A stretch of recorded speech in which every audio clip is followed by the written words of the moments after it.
गेजेराव थांगोन जोङो दा नागिजुलि थांनायदों नै आं मादै मामि हाय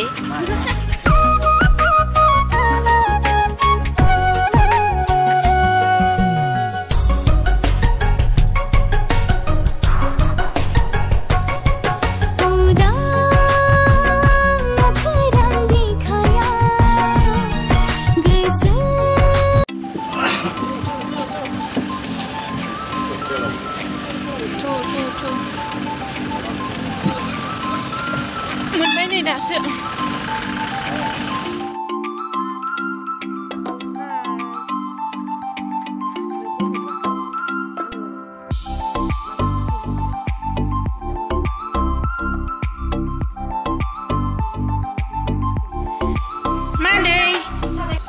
नै मोनफैबाय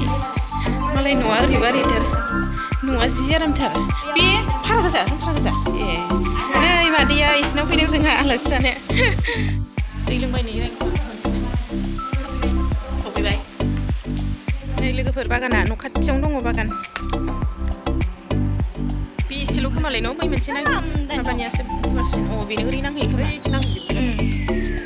न'आ जि आराम सायानो फै गोजौनिफ्राय नाहरनि हा नैलाय गाखोग्राया गाखोनां गोजौजों नाहैनि र' जाजोबाखै नै न'आ गोजौ गैयालै जेबो नै गोजौनिफ्राय बिदि नुयो र' थांगासिनो रसिला दि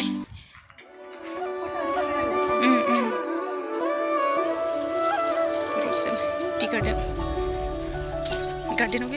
गार्डेनाव बेरायफैदों हनै माने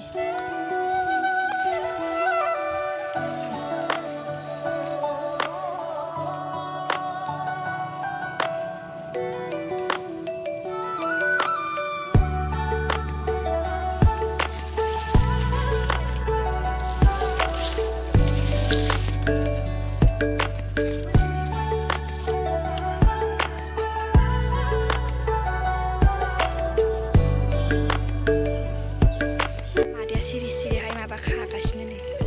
जरिगाराय सापात थारमाने बे सापात बिलाइजोंनो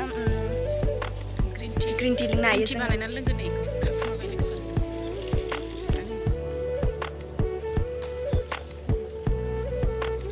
खाखुमानो नागिरगासिनो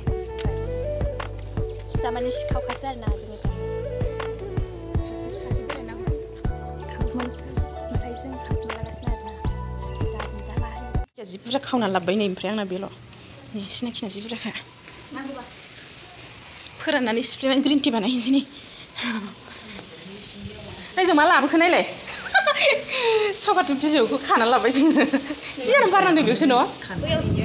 अनलाजों दाउ ओमफ्राय औवा मेवाइ नाजों खोरदै ओमफ्राय अमा बेदर दं नै जासुया जागासिनो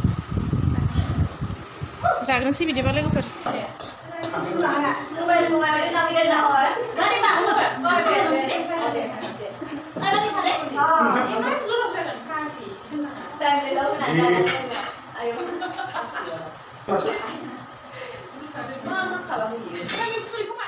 मा नाम राजा बुंलाय रोदोमखां बसुमतारी रोदोमखां बसुमतारी नै आजाया जोंनो जि खामानि मावनानै ओंखाम जाहोबाय आजाया न' दे बुंलाय मा क्लासाव फरायो बुंलाय